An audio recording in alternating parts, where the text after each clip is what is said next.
देखना ना, छाता के नीचे ही रखना। विद्रोह के सभी साथियों के प्रति आज सबसे पहले अपना नमन अर्पित करते हैं। उनकी वीर गाथा आज के दिन में इस राज्य और देश के अंदर जितने भी विद्रोह हुए हैं अंग्रेजों के खिलाफ में, उसमें से सबसे बड़ी घटना में से एक है। इस कुर्बानी को अलग अलग संस्था, अलग अलग पार्टियां अलग अलग रूप से आज मना रही हैं।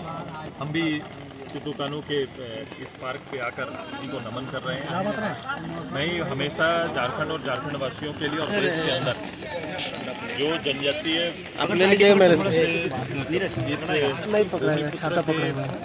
और भूमि के लिए जिस तरह से फूल और लड़ाइयाँ लड़ी गई, वो अपने आप में एक ऐतिहासिक है। और इसकी केवल ये नहीं कि इन्होंने अंग्रेजों के खिलाफ लड़ा है, लड़ाई में ईमानदारी दी गई है। अगर आज कहीं देखना है तो इस लड़ाई को खोल के देखते हैं। और ये हमने नहीं कहा है, मैंने कई बार इसको दोहराया है कि अंग्रेजों ने भी यहाँ से जाने के बाद जब इस देश के अंदर जितनी भी कठिन उनके साथ लड़ाइयाँ हुई, कठिन अलग अलग क्षेत्रों में वहाँ के लोगों का, भूमिपुत्रों का, राजा राजाओं का सामना हुआ, या फिर लैंड के जो मालिक हैं, जमींदाताओं के साथ जमीन कर को लेकर जितने मोबाइल उसमें से ये कौन है? मोबाइल हटाओ, केवल से इन लोगों ने अंग्रेजों का सामना किया। मैं ईमानदारी की बात ये कह रहा था कि लड़ाई में शहादत किसे कहा जाता है, ये भूल सीखा जाएगा। और ये इतिहास उनको सिखा सकता है कि जितनी भी लड़ाइयाँ और जितनी भी घटनाएं हुई, पूरी लड़ाई में इन्होंने कभी भी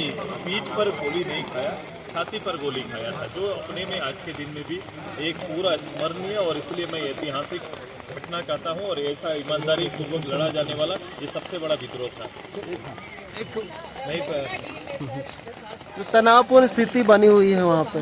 कोई तो आईडी पकड़ो यार, आईडी पकड़ो। देखो, कभी कभी लगता है कि सरकार और सरकार के मुलाजिमों की जो व्यवस्था है, व्यवस्था मूल बातों को ऊपर आने नहीं देना चाहती है। सिद्धू कानू के परिवार के वंशज, जिनसे आप जानते होंगे कि उनसे हमारा किस रूप से संबंध है, हमने उस परिवार में जाकर बैठ के उस परिवार के चिराग को मैंने स्थापित किया। और मुझे अच्छा लगता है जब वही हमारा मंडल मुर्मू आज के दिन में वो पूरा हुल फाउंडेशन के तहत जब एक कार्यक्रम करने के लिए आगे बढ़ा है, तो उन्हें प्रशासन के लोग रोकने का काम कर रहे हैं, उन्हें करने नहीं दे रहे हैं। क्योंकि हुल पर सरकार का अधिकार नहीं है, या फिर इस क्रांति में सिद्धू कानू पर उनका अधिकार नहीं है। सरकार इस रूप से लाठी डंडे और अपने जोर पर काम करना बंद करे, बल्कि हुल के यथार्थ को स्थापित अगर कर पाएगी, राजनीतिक ताकत और क्षमता उसमें है, आज उन्हें इस प्रदेश का जनादेश है, तो कोशिश ये करना चाहिए कि हुल के क्रांति के मूल कारण को इस राज्य में यथावत रूप से स्थापित करे। ये पूरा जनजाति, पूरा संताल इस हुल के माध्यम से वो क्या संदेश देना चाहता है, उसको छोड़कर इतर ये अपना जोर आजमाइश में लगे हुए हैं और लोगों को रोकने का काम कर रहे हैं। दौर में इतनी प्रासंगिकता है सिद्धू कानू के हुल की। झारखंड की लड़ाई को हमेशा इस देश के बड़े विद्रोहों में से अलग अलग रूप से हम सभी लोग मानते हैं। और ये इसलिए नहीं मानते हैं क्योंकि इसमें जो शहादत की संख्या, मैं कहता हूँ कि 10,000 से ज़्यादा की संख्या थी। मैं जलियांवाला बाग की घटना को भी कभी कभी इनके साथ कंपेयर करता हूँ, तो मैं कभी कभी शहादत का जो आंकड़ा है वो बढ़ा पाते हैं हम। तो इसके इतना बड़ा शहादत किसके लिए, किस कारण से?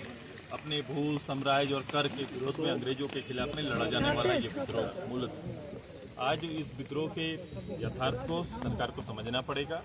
भूल क्रांति के आधार को समझना पड़ेगा कि आज इतनी शहादत के बाद क्या हम इस जल जंगल जमीन और उनकी अस्मिता पर हम क्या काम कर पा रहे हैं, उनकी अस्मिता को सुरक्षित रख पा रहे हैं। ये बड़ा सवाल आज के दिन में इस लाठी डंडे वाली सरकार के लिए है। और इनको सरकार को वहाँ लोगों को पहुँचने से रोकने से अच्छा है कि सबसे पहले इन विषयों पर काम करे जहाँ से इन्हें इन्हीं विषयों पर जनादेश मिलता है। लेकिन जो स्थिति है आज के दिन में संथाल में, भोगनाडी में हुई आज, ये कहीं भी उचित नहीं है, कहीं भी उचित नहीं है। लोगों को अपने कार्यक्रम से कोई कार्यक्रम करने से रोक नहीं सकता। और खासकर उनके वंशज, उनके परिवार को आपने आपको पता होगा कि मैं उस परिवार से मिला, मैं परिवार के लोगों के साथ जुड़ा हुआ हूँ। मैंने अपनी कोशिश की और आज मंडल मुर्मू हुल फाउंडेशन के माध्यम से कार्यक्रम करना चाह रहे थे, उनको रोकने का काम कर रहे हैं।